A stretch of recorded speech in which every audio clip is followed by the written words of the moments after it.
Guys, I'm left with 70 shillings in coins, and they're still dropping. And the lady has come back to me and said, I'm sorry, madam, for keeping you on hold. Let's see whether she's through. And guys, I waited. My coins continued dropping. Finally, she came back to me and said, you can now speak to her. Guys, I was happy. I was connected, and I greeted the lady. It was a morning. So I said, good morning, madam. My name is this and that, and I'm calling because I received a message that you wanted to speak to me. And the lady was like, what about? I continued to explain my case, that it was about a job interview that I had, my dad had sought for me.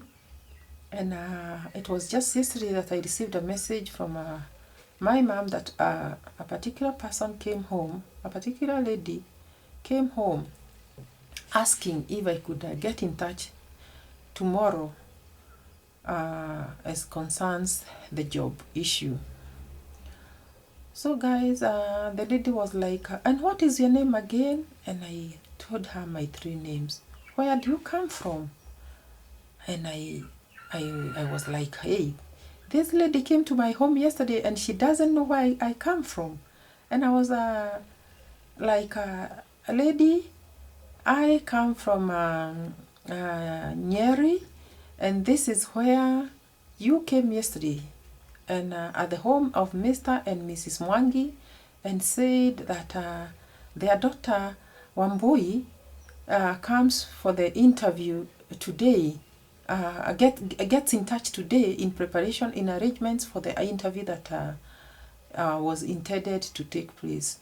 So guys, the lady sounded lost, and she was like, lady, how old are you? And I told her my age. I was young. I had just completed my Form 4, and I was only 18. And there I tell her, I'm 18 years old. And you say your dad's name is Mwangi Kamau? Yes.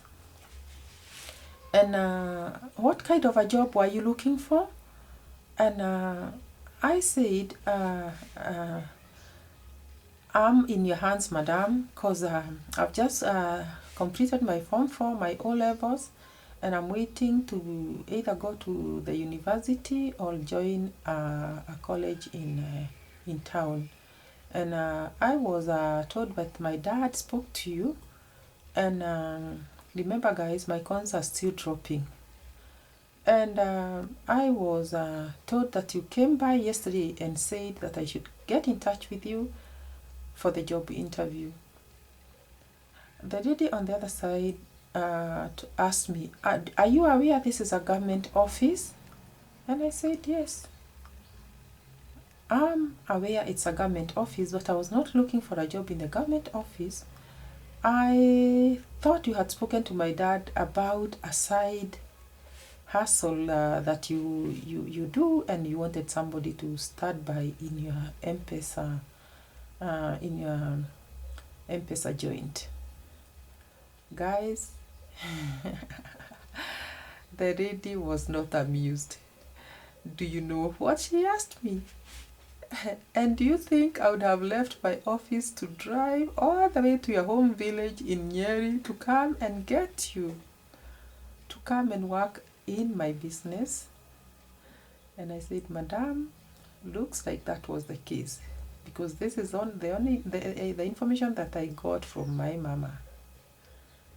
The lady was not kind. She told me, I'm sorry, you are speaking to the wrong person. Wow. Guys, I'm smiling because I'm telling this story of my life, but it was not easy for me. By the time she told me I'm sorry, it was my last coin that was just dropping in the coin box. And here she tells me that she's sorry without giving me any hope. And I was like, I'm not a quitter. So I insisted, I kind of still wanted to talk to her, but she sounded like she works in a busy office I could hear calls coming, and I could hear some movement in her office, and I could hear like, hold on, she's on another call. And I knew that she was actually on a call with me, waiting to answer other calls. And here I am talking to her, a stranger that she doesn't know, and insisting that I needed an interview for a job that she didn't have. Guys, I was just raising my eyes at the top. We put coins up there at the coin box, and I was raising my eyes to see whether the last coin will drop before she gives me her final word. And I insisted, and I said, "But madam, if I'm speaking to the wrong person, would you by any chance be having a job that you can offer me?" And she was like, "Lady, young girl," no, she called me young girl, "not at the moment.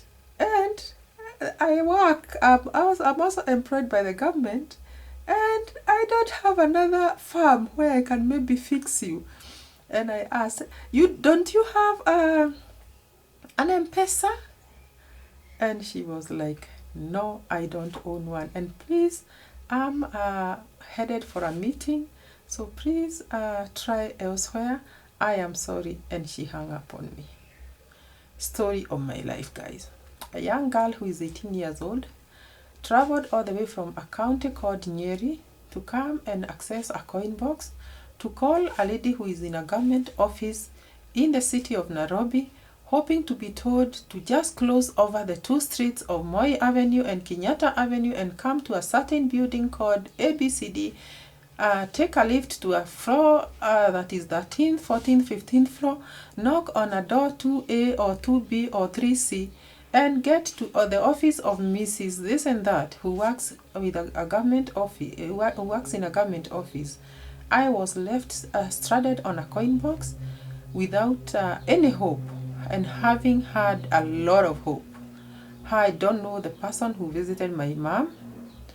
I didn't know what to do next, but what else do you do when a circumstance like this arises?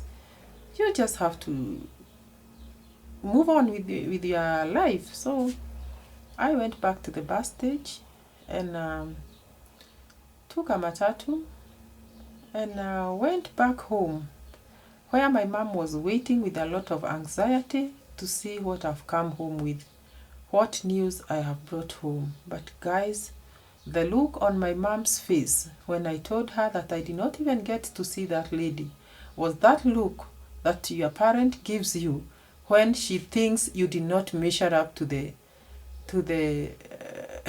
standard that she expected. She thought I got lost in the city of Nairobi, or I did not call the right person because I dialed the wrong number. And she was like, "Are you sure that you dialed the right number? Are you sure that the person I sent you to is the person you spoke to?" And I was like, "Mama, there she was in a meeting, and where is the money that I gave you for the call?" And I was like, the money all dropped in the coin box as I was holding on for her to come and speak to me. Guys, it was not easy for my mom, neither was it easy for me. But guys, the story of my life continues. Thank you for watching. Please like and subscribe. Bye.